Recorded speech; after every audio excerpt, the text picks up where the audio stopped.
आपके भी 3 बेटियां हैं, उच्च शिक्षित है और आपने उनको एम्पावर्ड किया है। तो किस तरीके से बेटियों की शिक्षा की महत्ता को आपने परिवार में भी साकार होते हुए देखा है और समाज और देश के बीच भी देख रहे हैं? ऐसा है केवाड़ी जी कि मैं ग्रेजुएशन जीएसएस कॉलेज से सुहानगढ़ से किया था। मेरी बड़ी हार्दिक इच्छा थी कि मैं पढ़ूं, जी। मगर मैं एक मध्यम परिवार से था। परिवार में इतनी बड़ी आमदनी नहीं थी कि मैं और आगे पढ़ाई कर सकूं। मगर मेरी एक कसक थी जी। कि बच्चों की पढ़ाई के साथ कोई कंप्रोमाइज नहीं करना है। बिल्कुल। ये ईश्वर की बड़ी देन है कि मेरे को 3 लक्ष्मियां दी बेटियों के रूप में। बेटियों के रूप में। लड़की हुआ जो इस घर को भी उजालती है और जिस घर में जाती है उसको भी उजालती है। और आज मेरी सभी बेटियां एक बहुत अच्छे मुकाम पे है। हमारे के अंदर वो कैपेसिटी है, हम कैपेबल है, हमारे जीन में कूट कूट के भरा हुआ है। हम जिस चीज़ को पकड़ते हैं उसको करके छोड़ते हैं। नमस्कार साथियों, राम राम सा। आज हमारे इंटरव्यू पॉडकास्ट में पधारे हैं श्री मंगल चंद जी चौधरी साहब, जो मूलतः तो सुजानगढ़ राजस्थान के हैं, लेकिन आपका महाराष्ट्र में बड़ा कारोबार है और आप राजस्थान फाउंडेशन पुणे और गोवा चैप्टर के चेयरमैन हैं। और इसके साथ ही आप अखिल भारतीय जाट महासभा महाराष्ट्र के प्रदेश अध्यक्ष हैं। बहुत सारे सामाजिक सरोकारों से, शिक्षा के कामों से और व्यावसायिक प्रगति से जुड़े हुए हैं। सर, आपका बहुत सारा स्वागत, अभिनंदन। धन्यवाद धन्यवाद केवाड़ी जी। 29 जून को शिक्षा विभाग का 30वां भामाशाह सम्मान समारोह आयोजित हुआ है। आपको भी एनआरआई के तौर पर और शिक्षा में विशेष योगदान के लिए विशिष्ट भामाशाह सम्मान से विभूषित किया गया है। क्या कहना चाहेंगे, कितनी खुशी अनुभूति है? सबसे पहले मैं हमारे राजस्थान के मुख्यमंत्री श्री भजनलाल जी श्रीमाका, वह हमारे शिक्षा मंत्री श्री मदन जी दिलावर साहब का हृदय से आभार प्रकट करता हूँ कि उन्होंने मेरे को इस सम्मान के लिए चुना। शुरुआत से ही शिक्षा की तरफ मेरा रुझान था जी। और विशेषकर बालिका शिक्षा, गर्ल चाइल्ड पर विशेष मेरा फोकस था। मैं चाहता था कि मेरा समाज और अन्य समाज कि लड़कियों के अंदर शिक्षा का प्रसार ज़्यादा हो, उससे आने वाली पीढ़ी को बहुत ज़्यादा फायदा मिलेगा जी। और मिलता भी है। शिक्षा के प्रसार के लिए या प्रचार के लिए मैं हमेशा अग्रसर रहा हूँ और जहाँ भी मेरे को मौका मिलता है मैं उसमें जितना मेरा योगदान होता है वो योगदान करता हूँ। जिस तरीके से सर आपने बेटियों की शिक्षा की बात कही, आपके भी 3 बेटियां हैं, उच्च शिक्षित है और आपने उनको एम्पावर्ड किया है। तो किस तरीके से बेटियों की शिक्षा की महत्ता को आपने परिवार में भी साकार होते हुए देखा है और समाज और देश के बीच भी देख रहे हैं? ऐसा है केवाड़ी जी कि मैं ग्रेजुएशन जीएसएस कॉलेज से सुहानगढ़ से किया था। मेरी बड़ी हार्दिक इच्छा थी कि मैं पढ़ूं, जी। मगर मैं एक मध्यम परिवार से था। परिवार में इतनी बड़ी आमदनी नहीं थी कि मैं और आगे पढ़ाई कर सकूं। ये तत्कालीन समय की बात है? ये 1971-72 की बात है। अच्छा। और परिवार भी हमारा काफ़ी लंबा चौड़ा था। जी। तो परिवार की एक नज़र मेरे पे ये थी कि बस हो गई, ग्रेजुएशन हो गया, जी। अभी आप काम धंधे में लग जाओ और घर के अंदर इनकम सोर्स बढ़ा दो तो घर सुचारू रूप से चला जाए। और हर माता पिता की वो एक इच्छा होती है बिल्कुल कि सबसे बड़े लड़के को जल्दी काम लगा दो तो परिवार अच्छी तरह चलता रहे। आप सुजानगढ़ से कब जैसे बिजनेस के लिए out of Sujangarh, out of Rajasthan निकले? केवाड़ी जी, मैं पहले नौकरी के लिए बाहर निकला जी। क्योंकि बिजनेस धंधे करने के लिए पैसा चाहिए था। बिल्कुल। पैसा हाथ में था नहीं, परिवार में भी इतना पैसा नहीं था कि वो मेरे को बिजनेस शुरू करवा दे। तो मैंने सोचा पहले अपन सर्विस करते हैं। मैंने एक इंडस्ट्रीज के अंदर सर्विस की शुरुआती दौर में और 8 वर्ष तक मैंने उसमें काम किया। जी। जब मेरा कुछ अनुभव बढ़ गया, उस लोगों के साथ संपर्क हो गए। उसके बाद मैंने एक मेरा छोटा सा धंधा शुरू किया। वो धीरे धीरे बढ़ते बढ़ते मेरे भाई लोग भी आ गए, उनका भी सहयोग हो गया। इसी प्रकार से धंधा का बढ़ाव होता गया और धंधा अच्छा करने लगे हम, और परिवार के लोग भी उसमें सब सम्मिलित हो गए। मगर मेरी एक कसक थी जी, कि बच्चों की पढ़ाई के साथ कोई कंप्रोमाइज़ नहीं करना है। बिल्कुल। और ये ईश्वर की बड़ी देन है कि मेरे को तीन तीन लक्ष्मियाँ दी। लड़की वो है बेटियों के रूप में। बेटियों के रूप में, लड़की वो है जो इस घर को भी उजालती है और जिस घर में जाती है उसको भी उजालती है, यानी दोनों तरफ उजाला प्रदान करती है। और ये हमारे समाज का आधार स्तंभ है। अगर घर के अंदर स्त्री शिक्षित है तो आने वाली पीढ़ियों को वो उसी लाइन में डालेगी, उसी ओर अग्रसर करेगी और शिक्षा के अंदर बहुत आगे बढ़ा देगी, बिल्कुल, क्योंकि उसको शिक्षा का महत्व है मालूम है। बिल्कुल।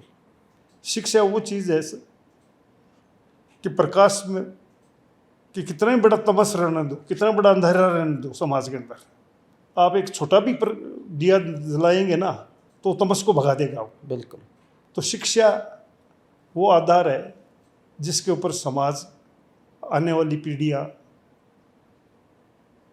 आगे बढ़ सकती है और बहुत कुछ नाम कर सकती है। आज हमारा समाज उसमें आगे भी है और काम भी कर रहा है। जिस तरीके से सर आप महाराष्ट्र में सेटल्ड हुए, तो जो आप जॉब के हिसाब से या धंधे के हिसाब से महाराष्ट्र ही चुना आपने? महाराष्ट्र चुनने का एक सबसे बड़ा कारण ये था कि यहाँ शिक्षा और व्यापार बहुत विकसित था जी, और आयाम बहुत बड़े थे। सिर्फ उधर मेहनत करने वाला और आगे बढ़ने वाला शख्स चाहिए, जी, तो आयाम बहुत बड़े थे और कोई भी हाइट तक जा सकता है। महाराष्ट्र वो जगह थी और मैं स्पेशली पूना में ही रहता था, और पूना शिक्षा का हब है जी, जहाँ के लोग शिक्षा के ऊपर बहुत जोर देते हैं हम्म, और शिक्षा के लिए बड़ी बड़ी इंस्टीट्यूट्स है जो पूना के लिए गर्व की बात है। और मेरे बच्चों को वो जगह मिली जहाँ मेरी इच्छा थी कि मेरे बच्चे आगे बढ़े, और बच्चों ने बहुत अच्छी अपने पढ़ाई के दम पे अपना नाम किया, तो मेरा नाम तो अपने आप ही हो गया। बिल्कुल, और आज मेरी सभी बेटियां एक बहुत अच्छे मुकाम पे है। बिल्कुल, हालांकि कोई चीज़ शिक्षा का रहने दो, व्यापार रहने दो, कोई अंत नहीं है। बिल्कुल, उसका जितना जितना विस्तार किया जाए उतना कम है। बिल्कुल, मैं आपको बताऊं, मेरी बड़ी वाली बेटी जब प्रेग्नेंट थी जी, तब वो एग्ज़ाम दे रही थी और उसने LLM की डिग्री हासिल की थी। शिक्षा के प्रति जुनून था। जुनून था, वो जुनून मेरा था, वो जुनून मैंने मेरे बच्चों में उतारने की कोशिश की, और मैं ये चाहता हूँ वही जुनून वो अपने अगली पीढ़ी को दे और अपने समाज को दे, खाली अपने परिवार तक सीमित न रखे।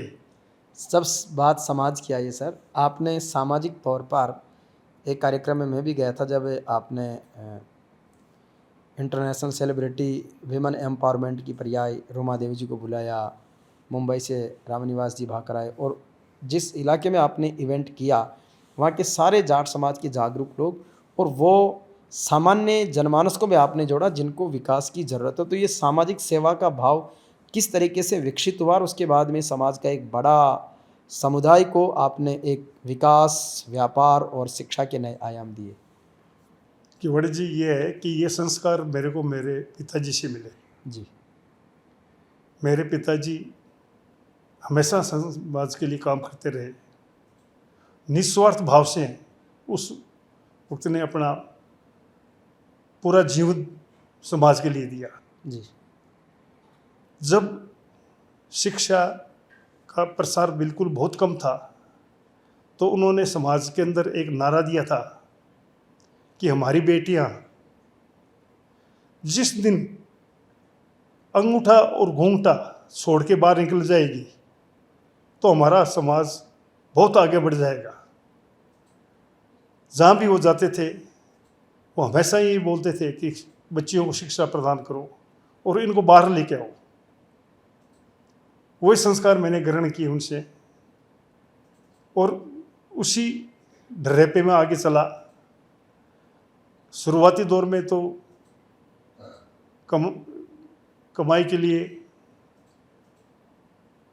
लगा रहा, बच्चे बड़े हुए, जो ही मेरे को समय मिला कि हाँ अब उपयुक्त समय है, मैं समाज के लिए कुछ कर सकता हूँ, तो सबसे पहले मैं जाट समाज पूना का अध्यक्ष बना।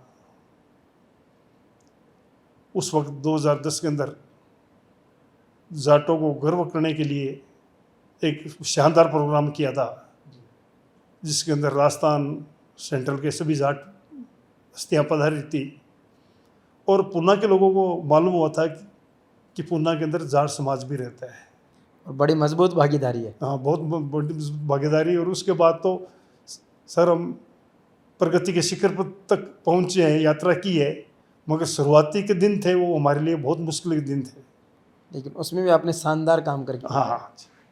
और जहाँ भी मैं जाता था तो सबसे पहले बच्चों के एजुकेशन और नशाखोरी के विपरीत हमेशा जो हमारे समाज के लोग थे, मेरे समाज के अलावा जो सर्व समाज दूसरे समाज भी थे 36 कौम, वो समाज वाले भी मेरे को आमंत्रित करते थे कि मैं उनके समाज के लोगों को मोटिवेट करूं जी नशाखोरी के विरुद्ध में, और मैं उनको मोटिवेट करूं कि वो अपने बच्चों को ज़्यादा से ज़्यादा शिक्षा प्रदान करें। और उसका परिणाम ये आज देख रहे हो कि हमारा समाज शिक्षा में काफ़ी आगे आ गया है, मगर ये अभी भी वो मुकाम नहीं हासिल किया है जो होना चाहिए था। ये एक कसक है। उसके लिए भी एक लगातार प्रयास जारी है। जो आप प्रोग्राम की बात कर रहे हो सर वो धुलिया के अंदर प्रोग्राम किया था, महाराष्ट्र में धुले जगह है जहाँ हमारे जाट भाई जो 300 वर्ष पहले 250 वर्ष पहले जाके वहाँ बसे थे, जिसे जाट बाविशी कहा जाता है। जिसे जाट बायुशी कहा जाता है। ये महाराजा सूरजमल के फौज के सिपाही थे, सरदार थे, जो हमारे मराठाओं को घायल अवस्था में उनके परिवारों को, उनके बच्चों को लेके उधर गए थे। तो उसे उस समय के जो मराठा शासन था, उन्होंने हमारे भाइयों को आमंत्रित किया कि आप इतना अच्छा काम किया हमारे लिए, तो आप महाराष्ट्र में रहिए।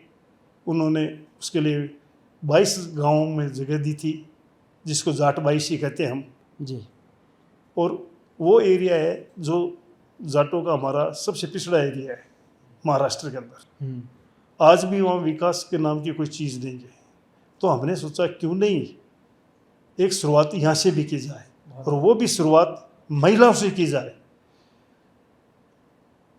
हमारे किसान भाई लोग वो अपना खेती का काम करते ही है, महिलाएं पूरा योगदान देती हैं उसके अंदर, मगर उसके अलावा मेरी एक इच्छा थी कि वो अपने घर वालों के लिए एक घर के अंदर साथीदार का काम करे और बाहर आए।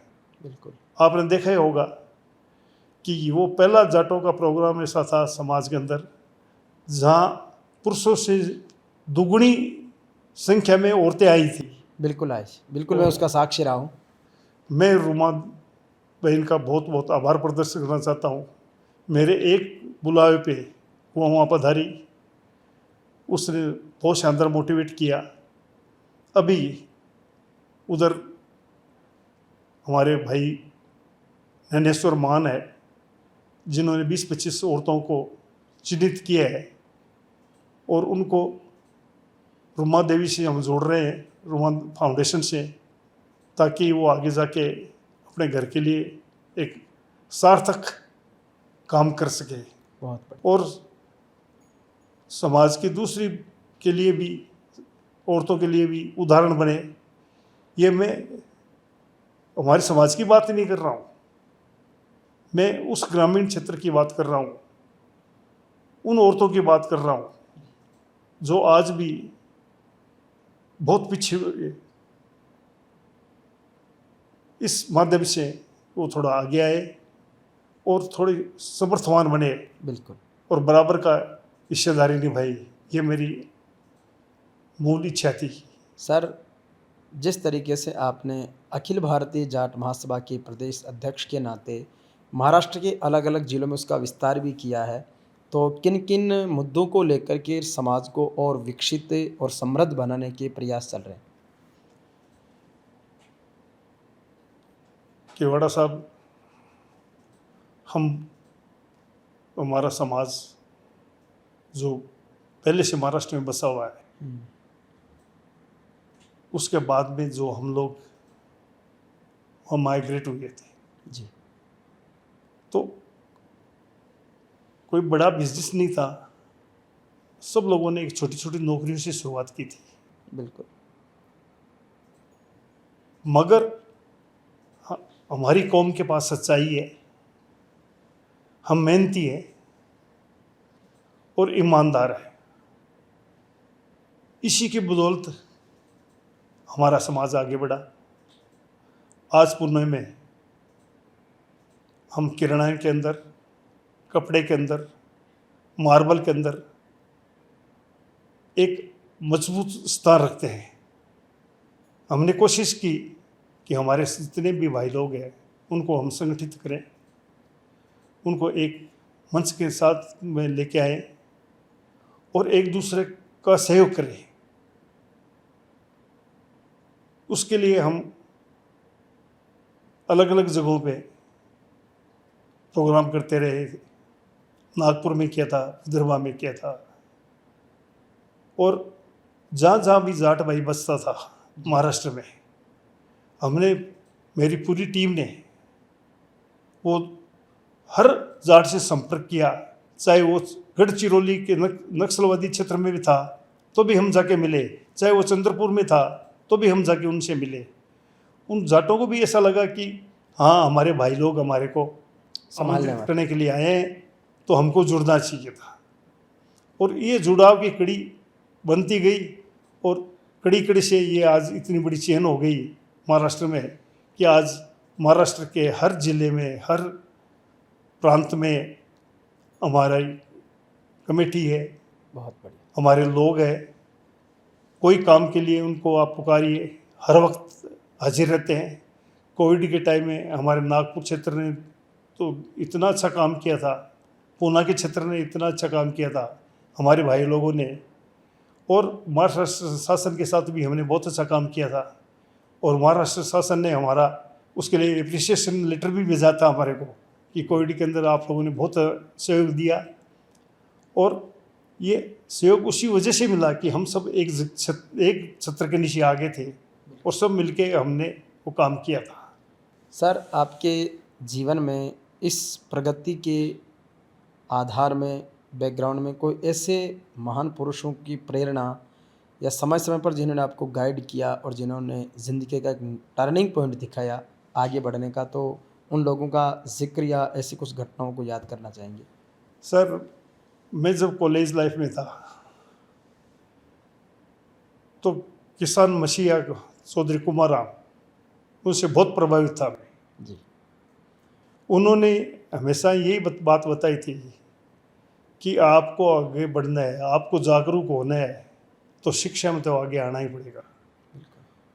दूसरा, संगठन की ताकत क्या है, ये उन्होंने बहुत सरल भाषा में हमारे समाज को सिखाई थी। मैं हमारे समाज के जो पुरोधा है, नाथुराम जी बिरदा, मदेरणा साहब, कुमारराम जी, शीशराम जी ओड़ा, मेहरिया साहब, ये सब को मैंने मेरे आंखों के सामने देखा है। और उनका प्रभाव प्राकृतिक रूप से आना ही था। बिल्कुल। और वही भावना लेके मैंने सोचा कि मेरे को भी मेरे समाज के लिए करते रहना है निरंतर करते रहना है और आज तक मैं करते आ रहा हूँ। बिल्कुल, बहुत बड़ी बात है सर। सर, अभी राजस्थान सरकार ने अपने प्रवासी राजस्थानियों को, उद्यमियों को जोड़ने के लिए राजस्थान फाउंडेशन बनाया है और उस फाउंडेशन के अलग-अलग स्टेट में, बड़े शहरों में चैप्टर बनाए हैं। आप भी राजस्थान फाउंडेशन के गोवा और पुणे चैप्टर के चेयरमैन हैं। किस तरीके से उन चैप्टर्स की कार्यशैली, कैसे वो राजस्थान से जुड़ाव रखते हुए आगे बढ़ रहे हैं और आपने उनका कैसे विस्तार किया है?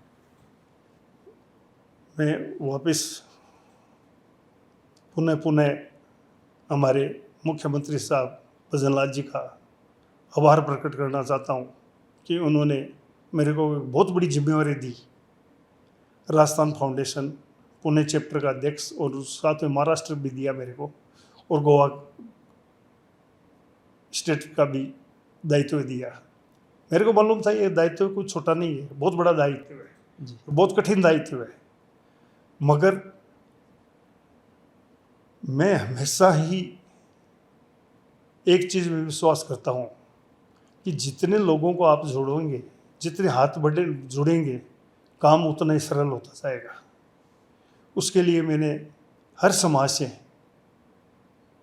अलग अलग जैन समाज है, मैसरी समाज है, अग्रवाल समाज है, हमारी छत्तीस समाज है, ब्राह्मण समाज है, सबको उसमें प्रतिनिधित्व दिया जी। और उन लोगों ने मेरे साथ में जुड़ के काम किया। मैं उनका भी बहुत आभार प्रकट करना चाहता हूँ। और उसके लिए हमने महाराष्ट्र और राजस्थान के बीच में एक सेतु का काम करना शुरू किया। हमारे भाई लोग जो महाराष्ट्र में रहते हैं, उनकी छोटी मोटी तकलीफ़ें हैं, गवर्नमेंट ने, राजस्थान गवर्नमेंट ने हमको मौका दिया, इधर नोडल ऑफिसर बनाए गए। उनके मार्फत हम उन भाइयों को समस्याओं में राहत दिला सकते हैं। इसके अलावा हमारा फर्ज है हमारी मातृभूमि के लिए। जी। राजस्थान मेरी सांसों में बसता है साहब। राजस्थान के विकास में जो कुछ प्रयत्न करने चाहिए थे, उनकी तरफ मैं अग्रसर हूँ। चाहे वो इन्वेस्टमेंट है, चाहे इनकी राजस्थान सरकार की जो नीति है, जल संरक्षण की है, बिल्कुल। और भी जो नीतियाँ हमको समय समय पर ये भेजते रहते हैं। इसमें हमारे कमिश्नर डॉक्टर मनीषा अरोड़ा, उनका भी बहुत बड़ा हाथ था कि वो समय समय पर हमारे को गाइडलाइंस देती थी। उसके अनुरूप हमने इसको काम को आगे बढ़ाया। आपको बताते हुए मेरे को बड़ी खुशी हो रही है जी। कि जितने भी राजस्थान फाउंडेशन के चैप्टर बने थे, हम सबसे पहले चैप्टर था जिसका उद्घाटन हमने किया था। ग्रेट। और लोगों को एक नई आस लगने लगी थी कि हाँ, सच में राजस्थान के विकास के बारे में सोच रखने वाले लोग सब एक जगह इकट्ठा हो रहे हैं। और अपनी मातृभूमि के लिए कौन नहीं चाहेगा साहब, कुछ न कुछ करना। बिल्कुल। मातृभूमि का जो कर्ज है, तो थोड़ा तो हमारा भी फर्ज है कि उसको चुकाएं हम। बिल्कुल। इसके लिए हमने हमारे इन्वेस्टर है उनको प्रेरित किया। केवड़ा साहब, आपको मैं बताना चाहता हूँ कि राजस्थान के लोग जो बाहर देशों में, विदेशों में रहते हैं, अब तो हमारा भी बहुत संपर्क हो गया उनसे, विदेशों में भी जो हमारे चैप्टर प्रेसिडेंट है उनसे।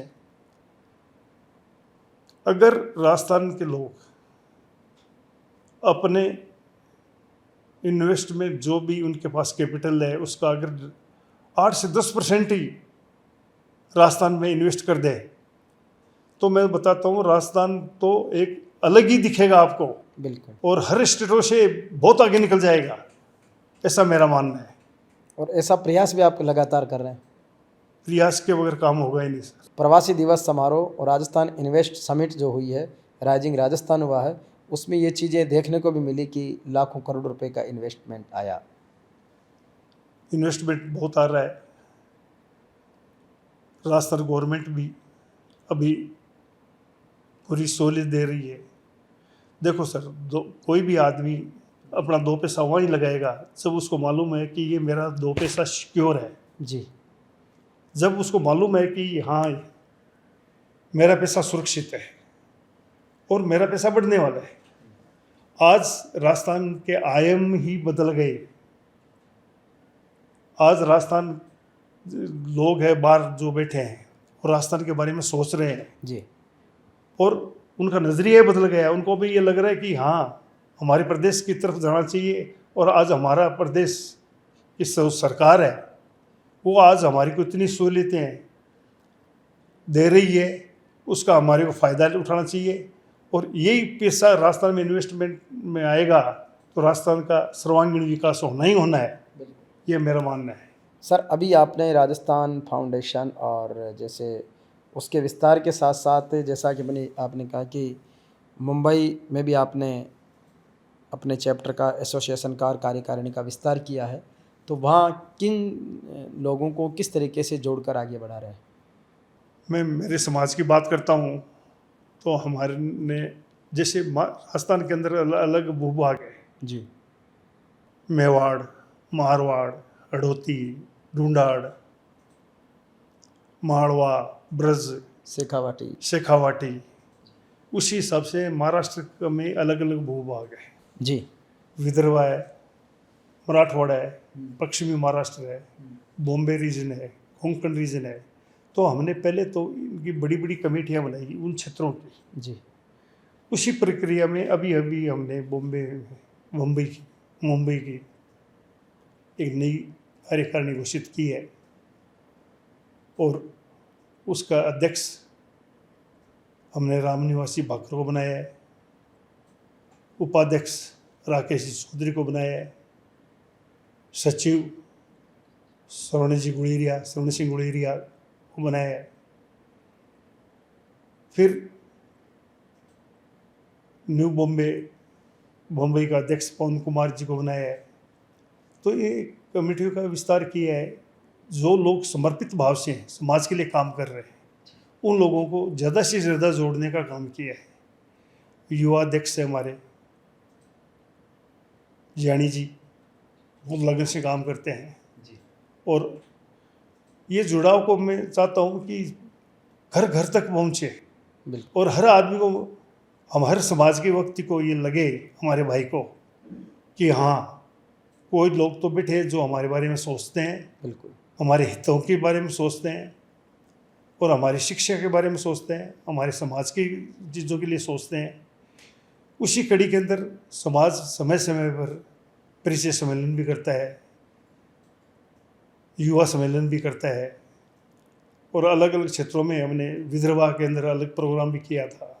वैसे समय समय पर हम ये प्रोग्राम करते रहते हैं ताकि समाज के लोग एकजुट हो रहें और संगठित रहें। सर, अब मैं बात करूं तो आपके जैसे पारिवारिक परिवेश की, तो जैसे अपने फैमिली बैकग्राउंड के बारे में, बचपन के बारे में बताना चाहेंगे, जैसे अपने गांव के बारे में, उस गांव की खास बात, परिवारजनों के बारे में, और उसके बाद फिर जैसे जैसे माइग्रेशन हुआ। ये बचपन मेरा सुनागढ़ में बीता। गांव का नाम है सुनागढ़। गाँव सुजानगढ़ ही है मेरा। अच्छा, प्रॉपर सुजानगढ़। प्रॉपर सुजानगढ़ का सही हूँ मैं। मेरे पिताजी वर्षों तक कॉरपोरेटर रहे हुआ, राजनीति में सक्रिय थे, सामाजिक रूप से भी सक्रिय थे। किस नाम से प्रसिद्ध थे सर वो? राम कुमार जी, सब उनको राम कुमार जी चौधरी बोलते थे।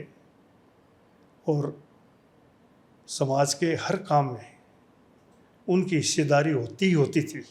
उसी हिस्सेदारी नहीं, वो हमेशा समाज में अग्रणी रहे, समाज के लिए काम करते ही रहे। ये भावना बचपन से ही उनको देख देख के हमारे अंदर आ गई थी। परिवार में कितने बहन भाई हैं सर आप?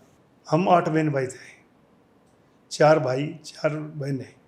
तो वो भी ज़्यादातर उधर ही आपके साथ ही हैं? वो 3 भाई, 1 बहन है, वो मेरे साथ पूना में रहती है।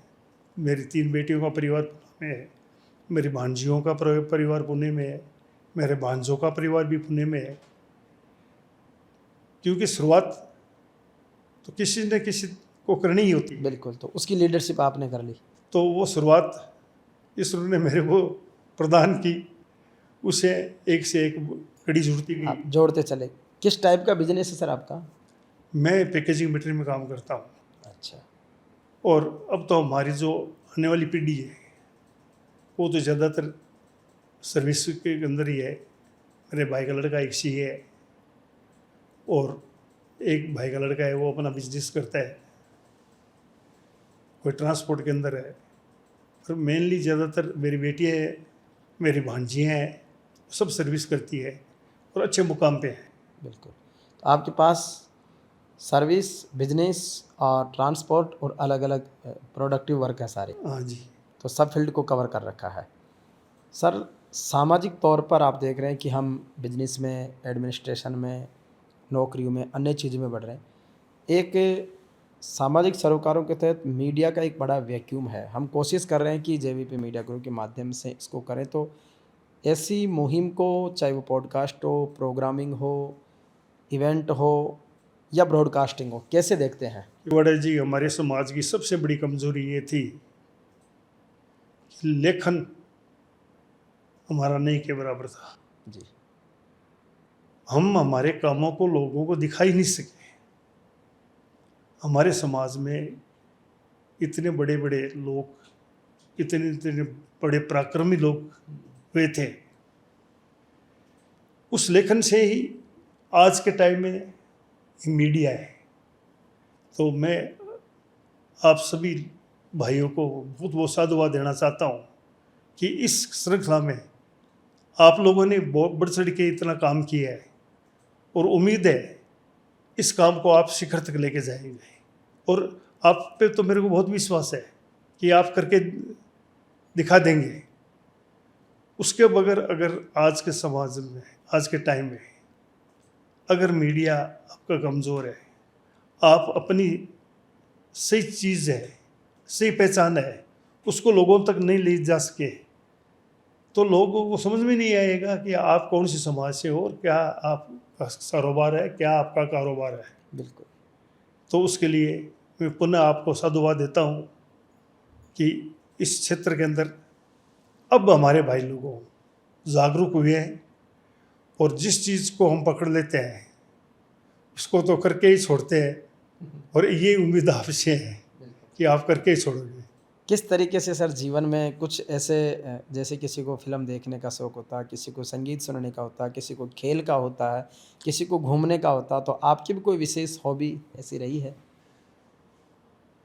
मेरी विशेष हॉबी ये है कि साहब मैं पुस्तकें बहुत पढ़ता था, और पढ़ना मेरे को बहुत अच्छा लगता था। वो एक कसक थी कि मैं आगे पढ़ नहीं सका, एक मन में थी, और वही परछाई मैंने मेरे बच्चों में, मेरे परिवार के बच्चों में देखी कि वो उस चीज़ को पूरी करें, और कुछ हद तक पूरा भी हुआ है। मगर जो मैं चाहता था वो मुकाम तो नहीं मिला मेरे को, मगर अब मेरे को उम्मीद है कि ये बच्चे हैं वो उस मुकाम को हासिल कर लेंगे। मेरी सबसे बड़ी हॉबी यही थी कि ज़्यादा से ज़्यादा मैं पुस्तकें पढ़ता था। दूसरी, मेरे को सिनेमा देखना, ये देखना इतना ज़्यादा नहीं था। खेल कूद में ज़रूर मेरी इंटरेस्ट थी, और जहाँ भी मेरे को लगता था कि यहाँ मेरे को समाज में प्रोत्साहन देना चाहिए, वो हमेशा मैं प्रोत्साहित करता रहता हूँ, और आगे भी करता रहूँगा। राजनीतिक रूप से भी कभी ऐसी इच्छा जागृत होती है कि कहीं से एमएलए, एमपी वगैरह कुछ बने? नहीं साहब, मेरे परिवार में ज़्यादातर मेरे रिश्तेदार सब राजनीति के अंदर ही गए। कोई सरपंच है, कोई पार्षद है। मेरे परिवार में 5-6 पार्षद हो गए। राजनीति से मेरा पूरा परिवार जुड़ा हुआ है। लेकिन आपका ज़्यादा अगर मेरा हमेशा लगाव सामाजिक की तरफ ही झुकाव रहा। मेरे को सदा से मालूम था कि जब तक हम में आर्थिक उन्नति नहीं करेंगे, बिल्कुल, कोई चीज़ें, सब चीज़ें गौण है। आज अर्थ का युग है, और उस आर्थिक आधार को आपने मजबूत किया। सार्थक बनिए तो आपका समाज भी समर्थवान बनेगा और आगे बढ़ेगा। सर, समाज के युवाओं को, आम जन को, सबको क्या आपका मैसेज देना चाहेंगे? एक तो बहुत ही निराशा की बात यह है कि हमारा युवा आज नशे की तरफ झुक रहा है। हम लोग खेती से जुड़े हुए लोग, जमीन से जुड़े हुए लोग, मेहनतकश लोग, थोड़ी सी समृद्धि आई है हमारे पास में, तो उसका दुरुपयोग नहीं होना चाहिए। जो आज के युवा उसका दुरुपयोग कर रहे हैं, मैं हमारे बच्चों को आह्वान करना चाहता हूँ कि आप सकारात्मक रूप से आगे बढ़ो और इन चीज़ों को पीछे छोड़ो, अंधविश्वासों के पीछे छोड़ो। आप शिक्षा के अंदर आगे आओ, आप खेलकूद के अंदर आगे आओ, और हमारे के अंदर वो कैपेसिटी है, हम कैपेबल है, हमारे जीन में कूट कूट के भरा हुआ है। हम जिस चीज़ को पकड़ते हैं उसको करके छोड़ते हैं। मगर आज कहते हुए थोड़ा मेरे को निराशा भी होती है कि जब समाज के उस वर्ग की तरफ देखता हूँ मैं, जो आज नशे में डूबता जा रहा है, उनको, परिवारों को मेरा ये कहना है कि आप अपने बच्चों के साथ में संवाद करिए, उनको अपना मित्र बनाइए, उनके साथ बैठिए। जो आज नए छोटे बच्चों के साथ में जो एक मोबाइल की लत लग गई है बच्चों को, मोबाइल ज़रूरी है समाज जीवन के लिए, और इतना भी नहीं है कि बच्चा उसमें डूब जाए। तो ये चीज़ें हमारे जो बुज़ुर्ग लोग हैं, जो परिवार के संभालने वाले लोग हैं, उनको गहराई से सोचना है और जाना है कि इन चीज़ों को हम पीछे छोड़ें और व्यापार में, शिक्षा के अंदर, ब्यूरोक्रेट्स के अंदर हम हमारी हिस्सेदारी दुनिया को बताएं कि हम कितने सक्षम हैं। और सक्षम है, खाली इतना ही है, एक वो आवरण आ गया, उसको हटाना है, और जी जान से हम मेहनत करते हैं तो वो काम हासिल करके छोड़ते हैं। तो निश्चित रूप से बहुत सारी बातें जीवन की, समाज की, परिवार की, व्यापार की और समृद्धि और जीवन का आगे स्वर्णिम भविष्य देश का आप सबने सुना आदरणीय मंगलचंद जी चौधरी साहब से। आपके विचार हमें सदैव ऊर्जावान बनाते हैं। आपका स्नेह सानिध्य से बना रहे। एक ही कहना है कि ये जीवन हमको दोबारा मिलने वाला नहीं है, और मिलेगा भी तो किसने देखा है। इस जीवन को आप सार्थक कीजिए, समाज के लिए काम कीजिए, परिवार के लिए काम कीजिए, राज्य के लिए काम कीजिए और देश के लिए काम कीजिए। और हम तो उसके लिए पहचान है, देश के लिए भी हम हमेशा अग्रणी रहते हैं, आगे भी अग्रणी रहेंगे, ऐसा मेरा मानना है। थैंक यू सर, बहुत बहुत धन्यवाद आपका। धन्यवाद तिवाड़ी साहब, आपका बहुत बहुत साधुवाद कि आप समाज को एक नई रोशनी दिखाने जा रहे हैं, और आपके ऊपर समाज की और ईश्वर की कृपा ऐसी बनी रहे कि आप अपने कार्य को आगे से आगे बढ़ाते जाएं। धन्यवाद। Thank you sir. Ram Ram साहब।